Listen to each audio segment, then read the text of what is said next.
तो दोस्तों, कैसे हैं आप सब? उम्मीद करता हूँ कि आप सब ठीक होंगे और जो भी अपना काम कर रहे होंगे उसमें अल्लाह ताला आपको कामयाबी अता फरमाए और मेहनत से करते रहें। इसी जो भी काम कर रहे हैं, एक्स वाई जी कोई भी हो सकता है। डिफरेंट स्टेजेस होती हैं इंसान की, एक एस्पायरेंट की, एक स्टूडेंट की, और कुछ लोग ऐसे होते हैं कॉर्पोरेट में, डिफरेंट सेक्टर्स में काम कर रहे होते हैं। तो मुश्किलातें तो आती रहती हैं, रिस्पॉन्सिबिलिटीज़। एक मर्द की पहचान ही यही है कि वो बियर करता है रिस्पॉन्सिबिलिटीज़ को। आज के इस वीडियो बनाने का एक ही मकसद है कि आपको एक एक रियल एस्पायरेंट, जहाँ एक ऐसा शख्स जो अपने आप से लड़ता है, माशरे से लड़ता है, और इतनी रिस्पॉन्सिबिलिटीज़ उसके ऊपर होती हैं, माशरे की, दोस्तों की, फैमिली की, इर्द गिर्द जो माहौल जिस माहौल में आप रहते हैं उन सब की एक्सपेक्टेशंस आपसे होती हैं। तो उन सबको भी बियर कर रहा होता है और किसी बड़े मकसद के लिए वो काम कर रहा होता है। और इसको हम सिंपल वर्ड्स में एक एस्पायरेंट कहते हैं, कैंडिडेट कहते हैं। जैसे एक मैं भी उनमें से एक हूँ, आप देखने वाले भी उनमें से एक होंगे। आते हैं अब पॉइंट ऑफ व्यू क्या है इस वीडियो का। कुछ दिन पहले एक टेस्ट का रिज़ल्ट अनाउंस हुआ था for the post of 17 grade. Assistant director की पोस्ट थी। तो उसमें मेरे पहले भी अच्छे नंबर थे एंड अल्हम्दुलिल्लाह मैं उसमें रिटन क्वालिफाइड हूँ। तो काफ़ी सारे मेरे दोस्त ऐसे हैं जो मुझसे पूछ रहे थे कि क्या ऐसा तुमने कौन सी चीज़ें पढ़ी, क्या किया और कैसे तुमने कवर अप किया सारी चीज़ों को। जैसे टाइम मैनेजमेंट होता है, जैसे आप सिलेबस को कैसे कवर किया, कौन कौन सी चीज़ें थी जैसे आपने पढ़ी, करंट अफेयर्स को कैसे टैकल किया। तो सबसे पहले जैसे कुछ चीज़ें होती हैं जिसमें इंग्लिश होती है, मैथमेटिक्स होती है, पाकिस्तान अफेयर्स होते हैं, करंट अफेयर्स होती है, कंप्यूटर से कुछ क्वेश्चन होते हैं, और उसके साथ साथ हमारी जनरल नॉलेज के साथ इस्लामियात भी होती है। Coming back to the point, syllabus कैसे कवर करना है, ये एक ऐसी बात है जो मोस्ट ऑफ द स्टूडेंट, आपको इस चीज़ पे हम वापस आते हैं कि ये क्या है, सिलेबस कैसे कवर करते हैं। ये मैं आपको एक ट्रिक बताता हूँ। अब मार्केट में आपको डिफरेंट बुक्स मिलेंगी, डिफरेंट चीज़ें मिलेंगी। उन चीज़ों को आप डिफरेंट एंगल से लोग देखते हैं, पढ़ते हैं, डिफरेंट सजेशंस होती हैं। अब ये एक बुक है इंसाइक्लोपीडिया ऑफ जनरल नॉलेज। ये थोड़ी शायद एडिशन पुरानी होगी क्योंकि मैंने इससे बहुत सारा काम किया हुआ है, बहुत सारी चीज़ें इसमें लिखी हुई है। जो मैं अगर ये इस मैप देखूं तो इस मैप में मैं अगर यहाँ पे हाथ रखूं तो श्योरिटी से मैं कह सकता हूँ कि यहाँ पे ये चीज़ हो रही है।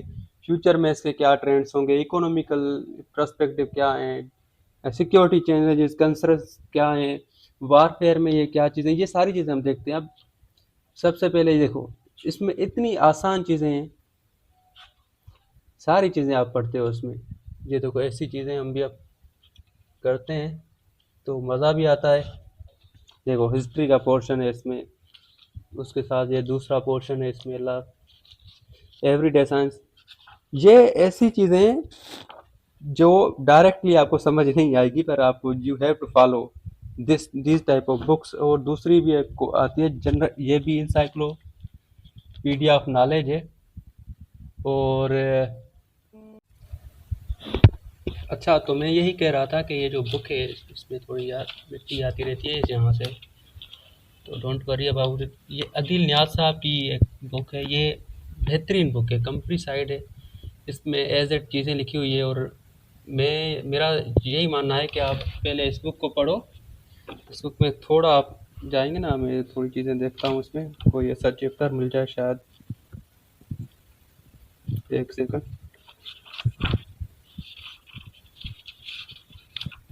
इसमें कोई ऐसा चैप्टर मैं देखता हूँ जिसे, अच्छा ठीक है। अब तक आप यूनिवर्स के बारे में पढ़ते हैं, फिज़िकल फीचर्स के बारे में पढ़ते हैं।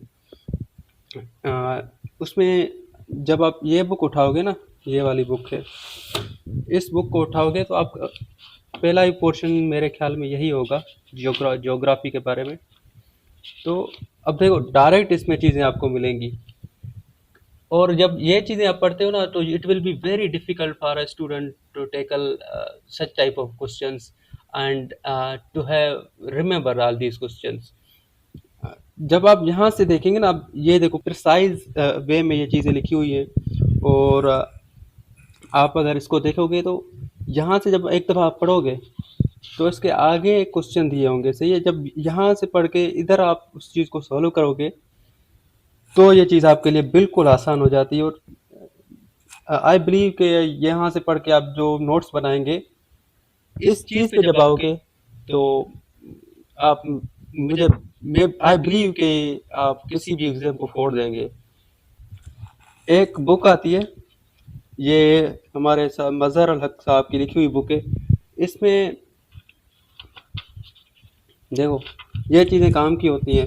चार्टर ऑफ मदीना आप पढ़ते हैं, जिसे हम मीसा के मदीना भी कहते हैं, ट्रीटी ऑफ हुदैबिया, उसके बाद खालिद बिन वलीद के बारे में, एजाज बिन यूसुफ, उसके बाद कुतैबा बिन मुस्लिम। ये सारी चीज़ें ये पॉइंट्स आप पढ़ेंगे तो आपको हिस्ट्री समझ आएगी। इस्लाम मतलब एक स्टिक की तरह कि आप पढ़ेंगे 571 में क्या हुआ, 610 में क्या हुआ, 613 में क्या हुआ, ओपन प्रीचिंग कैसे हुई, मक्का से मदीना हिजरत क्यों की।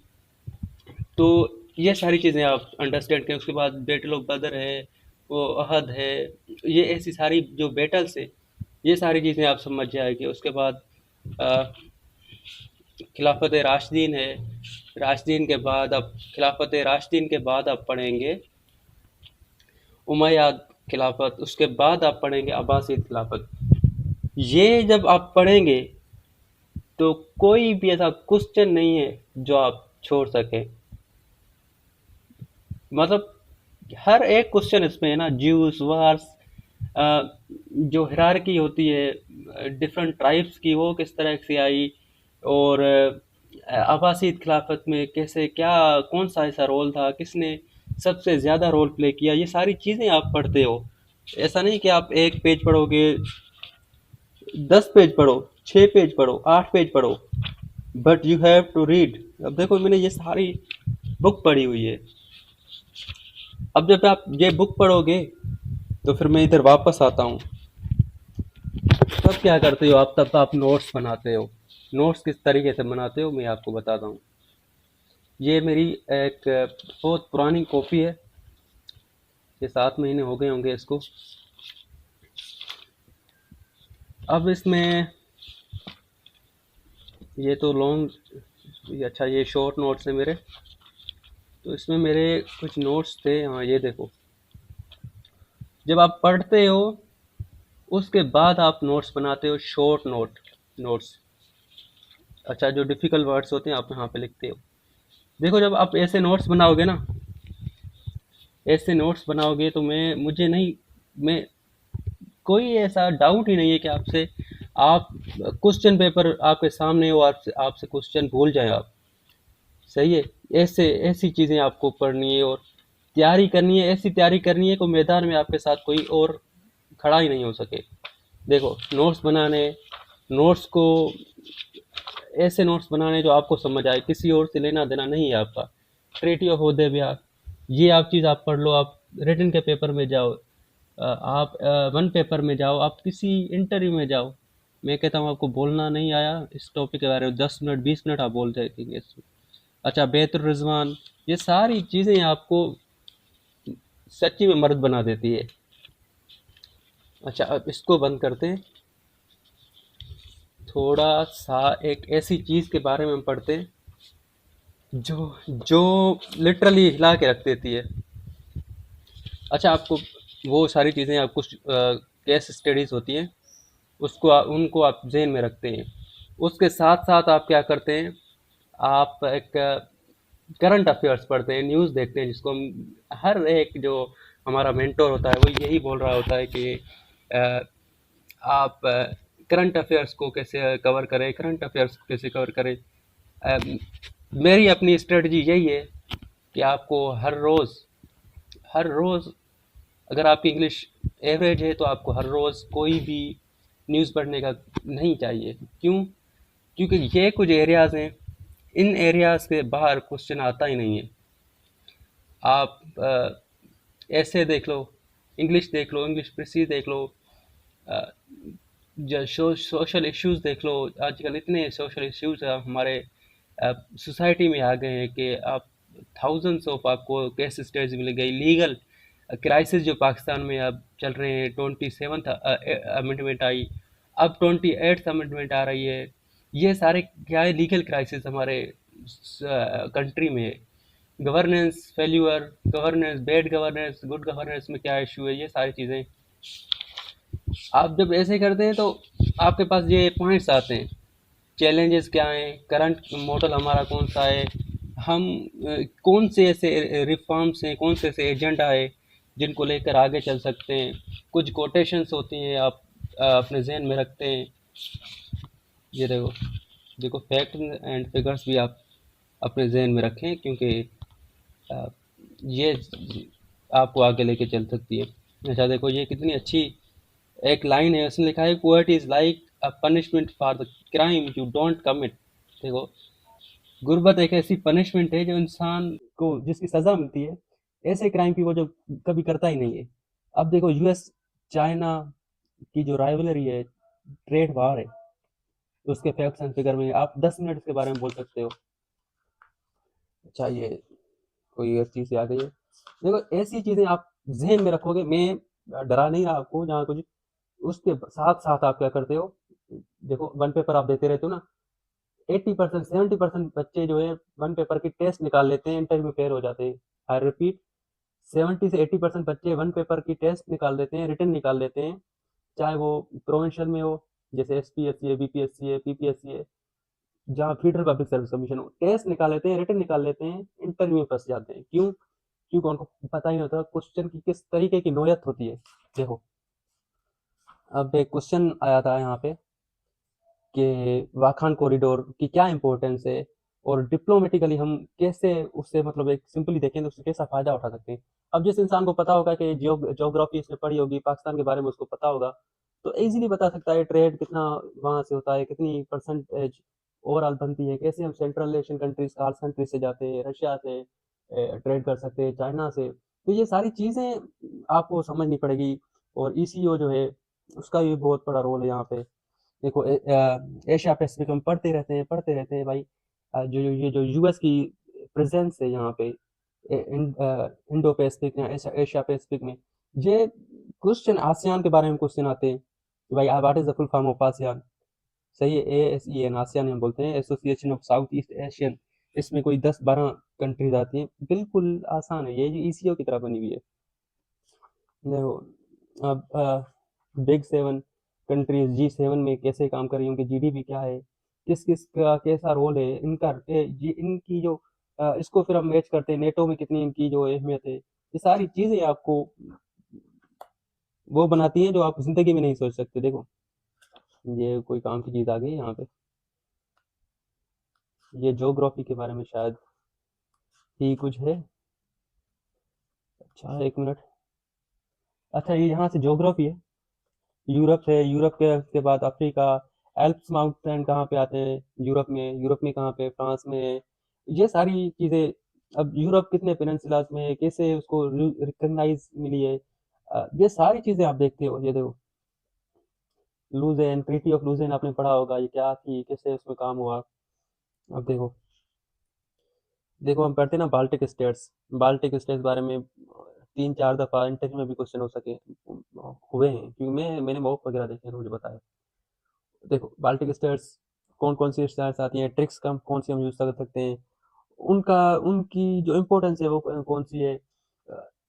उसके साथ साथ नोबेल प्राइज़ किस कंट्री ने कितने जीते हैं, पाकिस्तान में, पाक मुस्लिम वर्ल्ड जो है उसमें किसने सबसे पहला कौन सा मुस्लिम था जिसको नोबेल प्राइज़ मिला, और एशिया में कौन सा था, सही है, सब कॉन्टिनेंट में कौन सा था, सब कॉन्टिनेंट में जिसको मिला राजेंद्र नाथ टैगोर है, उसके अपोजिट में कौन था। ये सारी चीज़ें आपको अंडरस्टैंड करनी चाहिए। और ये इतनी, मैं जैसे बोल रहा हूँ, इतनी डिफ़िकल्ट नहीं है, बिल्कुल आसान है। जब आप टॉपिक लेते हैं ना, टॉपिक के साथ बैठते हैं, थोड़ा बहुत उसके साथ खेलते हैं, तो आप वो टॉपिक आपको मेन बनाता है। देखो, सुएज़ कैनाल हम पढ़ते हैं ना, सुएज़ कैनाल। मतलब सुएज़ कैनाल के बारे में आप थोड़ा बहुत मैपिंग करेंगे तो आपको आ जाएगा। फिर आपको ये पता चलेगा कि सुएज़ कैनाल किसने बनाया था? फ्रांस ने बनाया था। क्या इनका फ्रांस था, क्या इंटरेस्ट था? फिर अब्दुल नसीर आए, उन्होंने इसको नेशनलाइज़ क्यों किया? फिर उनकी डेथ कैसे हुई? ये सारी चीज़ें, मतलब बहुत इसमें बहुत नॉलेज है, आपको बहुत नॉलेज मिलेगी, देखो।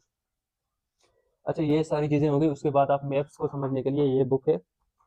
इस बुक को आप चाहें बाय कर लें, चाहें आप इस बुक को पीडीएफ में कहीं से आपको मिल जाए तभी सही है, जहाँ बाय कर लें तो वेल एंड गुड है। देखो, इस बुक को आप लोगे तो आपको दुनिया की फिजिकल स्ट्रक्चर आप भूल ही नहीं सकते, चाहे वो पाकिस्तान हो, चाहे पाकिस्तान के अंदर जो प्रोविंसेस हो, वो सारी लिटरेसी कितनी है पाकिस्तान के अर्बन एरियाज में, टोटल पॉपुलेशन क्या है, ये सारी चीज़ें देखो वेरिएबल है, आगे कोई पीछे हो सकती है स्टेट से, कोई कांस्टेंट नहीं होती, but you have to understand कि आप किस तरीके से इसको प्रेजेंट कर सकते हैं अपने पेपर प्रेजेंटेशन में, किस तरह से आप ये डेटा निकाल सकते हैं। यहाँ पे हो सकता है कि कोई ऐसी रिसोर्स आपको मिल जाए, लेबर फोर्स का क्या रोल है पाकिस्तान में, ये सारी चीज़ें आपको देखनी पड़ती है।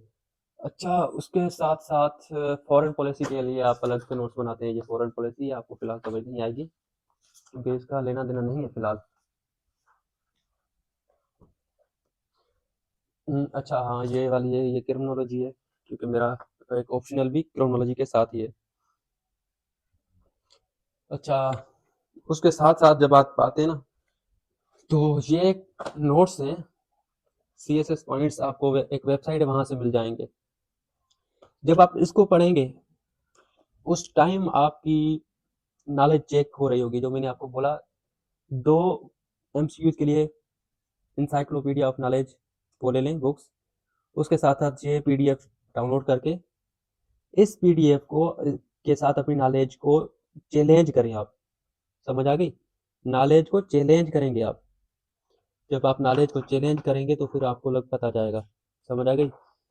देखो, 1947 से पहले, उसके बाद इम्पोर्टेंस इवेंट कौन से हैं, लार्जेस्ट, लॉन्गेस्ट या टालेस्ट, स्मॉलेस्ट भी आती है इस चीज़ में, ज्योग्राफी, इसमें नेशनल वाइज़ पाकिस्तान की पढ़ेंगे, सही है? हो सकता है नेबरिंग कंट्रीज़ के इंडिया वगैरह के बारे में पढ़ लें, बट इतना कुछ नहीं होगा। फर्स्ट पाकिस्तान में नोबेल प्राइज़ किसको मिला? फर्स्ट जो है state bank, female state bank की गवर्नर कौन सी थी? ऐसे क्वेश्चन आते हैं। डैम्स कौन से हैं, मेजर डैम्स हमारे, वारसक डैम, मंगला डैम और तरबला डैम, अभी दयामीर बादशाह डैम बन रहा है, मोहम्मद डैम, दासो डैम, ये सारी चीज़ें आपको, और उसके साथ साथ आखिर में आपको मिलते हैं इंपॉर्टेंट क्वेश्चन। जब आप इस चीज़ को करोगे, तो मेरा ये मानना है कि आप किसी क्वेश्चन को छोड़ नहीं सकते। और ये इतना बड़ा है भी नहीं बुक, कोई, मैंने इसको 4 दफ़ा पढ़ा है, इसमें कोई 50 पेजेस या 60 पेजेस होंगे, बट इट्स वर्थी बुक। इसको पढ़ने के बाद आप कुछ चीज़ें होती हैं, आप नोट्स करते आते हो उस पे, फिर मतलब कुछ ऐसे एरियाज होते हैं, आप समझ रहे हो डिफिकल्टी हो रही है। अच्छा, ये इसको फिलहाल छोड़ लेते हैं, क्योंकि पॉलिटिकल साइंस वगैरह कुछ बड़ी चीज़ें हो जाएंगी। अच्छा, जैसे हम इंडियन यूट्यूबर्स को सुनते हैं ना, वो कहते हैं एनसीईआरटी पढ़ो, 6th से 10th क्लास की कोर्सेज पढ़ो, तो आपकी नॉलेज बेस बनेगा। अब देखो, मैंने ये बुक ली थी, सही है, पाकिस्तान के बारे में बेसिक पे, जो पाकिस्तान स्टडीज़ होती है उसके बारे में, तो इस बुक ने मुझे बहुत फ़ायदा दिया। मेरी बेसिक अंडरस्टैंडिंग यहाँ से बनी, और मैंने इसको कोई 3-4 दिनों में ये कवर अप हो गई थी। उसके साथ आपको ये उसके दूसरी बुक ले सकते हैं, मैंने 11वीं 12वीं जमात की ये मुतालिया पाकिस्तान की बुक ली है, वेल, और ये एक बुक है, आपको मार्केट से, किसी भी लोकल मार्केट से मिल जाएगी, इस्लामिक स्टडीज़ के बारे में। जब आप ये बुक पढ़ेंगे, तो आप किसी भी एमसीक्यू को नहीं छोड़ सकते। अगेन मैं ये कह रहा हूँ आपको, बेसिक फैक्ट्स आपको मिलेंगे, कंसाइज हिस्ट्री ऑफ लॉज, शरिया के बारे में पढ़ेंगे, रिसोर्सेज पढ़ेंगे, बेसिक रिसोर्स प्रिंसिपल्स के बारे में पढ़ेंगे, रिलीजन, उसकी इंपॉर्टेंस, यूनिटी के बारे में पढ़ेंगे, ये सारी चीज़ें, जिसको प्रॉफिटहुड, लाइफ, एक्सीलेंट, सक्सेस, ये सारी चीज़ें इसमें, जब ये आप पढ़ लेंगे ना, दैट्स इनफ। उसके बाद आप आओगे, जो मैंने आपको बुक्स दिखाई है, उसके बाद आप आओगे इस बुक पे, सही है। अदील निहाल साहब की ये बुक है, मार्केट से कहीं से भी आपको मिल जाएगी। तो आप इस पे प्रैक्टिस करोगे और इंशाल्लाह ताला आपकी 80% हो जाएगी। उसके बाद रही कंप्यूटर साइंस के सीआईटी वगैरह होती है, इतनी डिफिकल्ट नहीं होती। आप बेसिक अगर आपको कोई कंप्यूटर कोर्स किया होगा तो आपको बस चीज़ें रिपीट करनी होगी। अगर आपने नहीं किया तो आपको थोड़ी मुश्किल होगी, बट आप कर लेंगे, इतना मुश्किल नहीं है वो। फिलोसॉफिकल कभी-कभी चीज़ें आ जाती हैं, भले पेपर में नहीं आए पर आपको पढ़नी चाहिए। ये बुक है, मैं आपको सजेस्ट करूँगा। सिंपल है, मार्केट से कोई 200 या 300 रुपए में मिलती है, बट ये आपके दिमाग को खोल के रख देती है। अच्छा, उसके साथ-साथ मैं आपको बताता जाऊँ, जो मेरे नोट्स हैं इंग्लिश के, सर जयसरा साहब की यूट्यूब पे एक चैनल सीरीज़ है इंग्लिश लैंग्वेज की, सही है? ग्रामर भी है, राइटिंग भी उसमें वो बता रहे हैं। जब आप वो करेंगे तो आपको सेंटेंसेस टेंसेस वगैरह जो भी बेसिक इश्यूज होते हैं हमारी लैंग्वेज में, प्लूरल सिंगुलर नाउन्स के बीच में, प्रीपोजिशंस एडवर्ब एडजेक्टिव के बारे में जो भी डिफरेंसेस होते हैं, ये सारी चीजें आपको कवर करा देते हैं फ्री ऑफ कॉस्ट में। देखो, उसके साथ साथ complex sentence, simple sentence, compound complex sentence, और आपको बताते हैं कि कौन कौन सा सेंटेंस ऐसा है जो आपको जिसके ऊपर आपको थोड़ी बहुत अ, जान लगानी पड़ेगी। फिर हम पढ़ते हैं रिलेटिव प्रोनाउंस, सब कोऑर्डिनेट प्रोनाउंस, इनका क्या रोल है। जब आप ये कोर्स मतलब यार आप 10 से 15 दिनों में कर दोगे। बेसिक देखो ना, alphabet, word, phrase, clause, sentence, paragraph, फिर आप एसेस के बारे में आओगे। जब ये आप सेंटेंस चीजें करोगे तो इंशाल्लाह ताला आपका कोई क्वेश्चन रहेगा नहीं, क्योंकि आपकी ग्रामर ठीक हो चुकी होगी जब आप प्रैक्टिस करोगे ये चीजें पढ़ के। उसके साथ साथ आपके पास एक डायरी होनी चाहिए। डायरी में आप अपनी चीजें लिखोगे। मैथमेटिक्स के सेशन के लिए क्लास 6 की मैथमेटिक्स से लेने बेसिक से लेके आप एक दफ़ा इसको पढ़ेंगे, जो जो चीज़ें होंगी ये आप वेरीफाई करते जाएंगे, पढ़ते जाएंगे। उसके बाद आपको लेनी है मैथमेटिक्स क्लास 8th क्लास की, बस उससे आगे नहीं लेनी, क्योंकि आपको वन पेपर करना है। और जनरल साइंस के लिए जो हमारे क्वेश्चन वगैरह आते हैं, ये देखो इसमें सेकंड पोर्शन होता है ये वाला।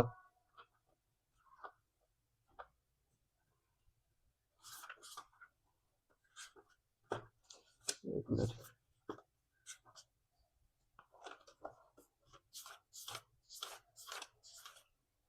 अच्छा, ये सारी चीज़ें आपको मिलेंगी इस बुक में। ये आपको बुक पीडीएफ में मिल सकती है, और आप चाहें तो इसको आप बाय भी कर सकते हैं। कोई 800-900 रुपये में आपको मिल जाएगी ये बुक। इसमें वो ये सारी चीज़ें, बार मास, order, operation, percentage, decimal, factorization, probability, algebra, sets, एक दफ़ा आपने ये बुक पढ़ी, ये वाला पोर्शन, वन पेपर आपका किधर भी नहीं जाएगा। उसके साथ साथ ज्योग्राफी को आप कभी नहीं छोड़ते, क्योंकि मैं आपको तीसरे ये नोट्स दिखा रहा हूँ, और ये स्पेसिफिकली मैंने नॉर्थ अमेरिका, साउथ अमेरिका और न्यूजीलैंड, ऑस्ट्रेलिया के लिए बनाए, सही है। इसको छोड़ दें आप, थोड़ा बहुत पानी लग भी जाता है, बट ये चीज़ें जब आप ऐसी करेंगे, देखो पेंजिया कैसे हुआ था, एक्सप्लोरेशन कैसा हुआ था इसका, उसके बाद लैंड्स का, ओशियंस का फॉर्मेशन कैसे हुई, और जो वो कॉन्टिनेंट्स बने वो उनका कैसे बने, गंडवाना क्या होता है, अंगारा लैंड क्या होता है, ये सारी चीज़ें, जैसे को आर्टिक सर्किल, सही है, एंटार्क्टिक सर्किल हम बोलते हैं, tropic of Capricorn, tropic of Cancer, ये सारी चीज़ें जब आप पढ़ोगे, सेंट्रल एशियन कंट्रीज के बारे में पढ़ोगे, नॉर्थ अमेरिका के बारे में पढ़ोगे, तो आपका ज़हन खुलेगा। खुलेगा तो दौड़ेगा, दौड़ेगा तो आप परफॉर्म्स अपना दिखाओगे पेपर में। पाकिस्तान स्टडीज़ के लिए ये बुक है, ट्रैक टू पाकिस्तान, माशाल्लाह इतनी बेहतरीन बुक है कि जैसे कोई क्वेश्चन किधर, मैं मेरा दावा है, चैलेंज करता हूँ किसी भी ऐसा स्टूडेंट हो, चैलेंज करता हूँ वो एक दफ़ा ये बुक पढ़े, कोई भी क्वेश्चन उसके हाथ से जहन से नहीं जाएगा। नोट्स बनाए, शॉर्ट नोट्स बनाए, लेंदी नोट्स बनाने की कोई ज़रूरत नहीं है। कोटेशंस वगैरह है वो नोट्स करते जाए, और ये चीज़ आपको पेपर में बहुत काम आएगी। और ये है कि पढ़ें, ज़्यादा पढ़ने की कोई ज़रूरत नहीं, और स्किप रीडिंग करें इसको। कोई आपको नहीं, कोई फोर्स नहीं है कि आप अ, मतलब सारी करें। अच्छा, इंग्लिश सर जैसा से पढ़ें वहाँ से, ये आप रेड एंड मार्टिन पढ़ेंगे तो आप हो सकता है कंफ्यूज हो जाएं। उसके साथ साथ आप बुक्स पढ़ें, जैसे ये बुक है Pakistan beyond the crisis state, मलिया लोधी की बुक है, बेहतरीन बुक है, one of my favourite author. Asia Jalal is one of my favourite author. तो ये सारी चीज़ें आपको पढ़नी पड़ेंगी, और जब आप पढ़ेंगे तो इंशाल्लाह ताला आपका सिलेक्शन ही होगा। उसके साथ-साथ आपके पास आउटलाइन आपके हाथ में होनी चाहिए। जिस भी पेपर के बारे में आप जो भी एग्ज़ाम देने जाएँ, आउटलाइन आपके हाथ में होनी चाहिए। फिर आप करेंगे तैयारी, फिर आप अपने साथ सिंसियर होंगे और आप करके दिखाएँगे। इस बार 2026 में आपके पास गवर्नमेंट जॉब होनी चाहिए। मेरे पास भी, आपके पास भी। अल्हम्दुलिल्लाह मेरे पास आ जाएगी। ये आपके पास होना चाहिए चार्ट, आपके ज़हन में होना चाहिए। आप चाहें तो दूसरों की तरह बड़ा मैप लगा लें, बट उसकी कोई ज़रूरत नहीं है। गूगल अर्थ या गूगल मैप्स आ गए हैं, इतने ज़्यादा आप एक्यूरेसी से आप देख सकते हैं इन चीज़ों को। और जब आप छोटा मैप लेते हैं ना, आप यूं करके देखते हैं कि हाँ यार, बाबुल मंदिर यहाँ पे, रेड सी यहाँ पे, सुएज कैनाल यहाँ पे, मेडिटेरियन सी यहाँ पे, और यूं निकल के हम लोग यहाँ पे आ जाएंगे बाल्टिक स्टेट्स में। सही है, बस यही है। अच्छा, ये चार्ट मैंने बनाया, बहुत मेहनत लगी है इस चार्ट में, ये पासिस पाकिस्तान के बारे में। और बहुत इन्होंने इस टॉपिक ने मुझे रुलाया, बट ये टॉपिक भी हो गया। उसके साथ साथ आप बेसिक ये होता है कि मुगल एम्पायर्स की डेट्स आनी चाहिए, किस मुगल एम्पायर ने कैसे कौन सा काम किया, किसने जो है ईस्ट इंडिया कंपनी को अलाउ किया। उसके साथ साथ आप पढ़ेंगे ओटोमन एम्पायर, सही है। उसके बाद आप दिल्ली सल्तनत को पढ़ेंगे, सैयद ममलूक डायनास्टी को पढ़ेंगे, खिलजी डायनास्टी को पढ़ेंगे, तगलक डायनास्टी को पढ़ेंगे, और लास्ट में आप पढ़ेंगे लोधी डायनास्टी को। उससे पहले आप मोहम्मद गजनवी और मोहम्मद गजनी को पढ़ेंगे, बट इतना ज़्यादा नहीं, डेट्स वगैरह आप याद रखते हैं और कितनी दफ़ा उन्होंने इन्वेशन किया इंडिया पे। और उससे ज़्यादा आपको आपके पास कुछ एक्स्ट्रा नोट्स भी होने चाहिए, जो आप कहीं भी जाएँ तो आपके जेब में होने चाहिए, और आपको बहुत काम देगी ये चीज़ें। बस और भी बहुत सारी चीज़ें हैं, पर ये थोड़ा एक्स्ट्रा हो जाएगा। और अच्छा, लास्ट में एक मैं चीज़ आपको बता दूँ, अगर आपकी इंग्लिश सही नहीं है, तो आप ये बुक ले लें। इतनी बेहतरीन बुक है ना, आप इस बुक को पढ़ेंगे आप, one of the best selling book है। ये कोई 600 तक आपको मिलेगी, दराज से या किसी भी ऑनलाइन स्टोर से खरीद लें आप, 600 तक आपको मिलेगी। बट ये बुक जो है ना, आपकी इंग्लिश को इन्हेंस करेगी बिल्कुल बेहतरीन तरीके से। तो ठीक है, फिर अल्लाह भलाई करेगा। आप मेहनत करते रहें, खुद को, अपनी रिस्पॉन्सिबिलिटीज़ को और लोगों की बातों को अपने ज़हन पे मत लाएँ, मेहनत करें। अल्हम्दुलिल्लाह अल्लाह ताला ने ये दुनिया बनाई है, इस दुनिया में बहुत सारी अपॉर्च्युनिटीज़ हैं। अगर एक नहीं तो दूसरी अपॉर्च्युनिटी आपको मिल जाती है। अभी मैं ये आपका वीडियो बना रहा था, तो इस वीडियो के दौरान मुझे एक पाकिस्तान की वो यूनिवर्सिटी जिसमें पढ़ के आया हूँ मैं, उसी यूनिवर्सिटी से मुझे कॉल आई थी कि आप हमारे इधर में आके पढ़ाएँ। तो ये चीज़ें आप आपकी ज़िंदगी में बहुत मैटर करती है, and it will change your destination of your life. तो thank you for listening me, and yes, we will meet you soon in the next video. तब तक के लिए अल्लाह हाफ़िज़।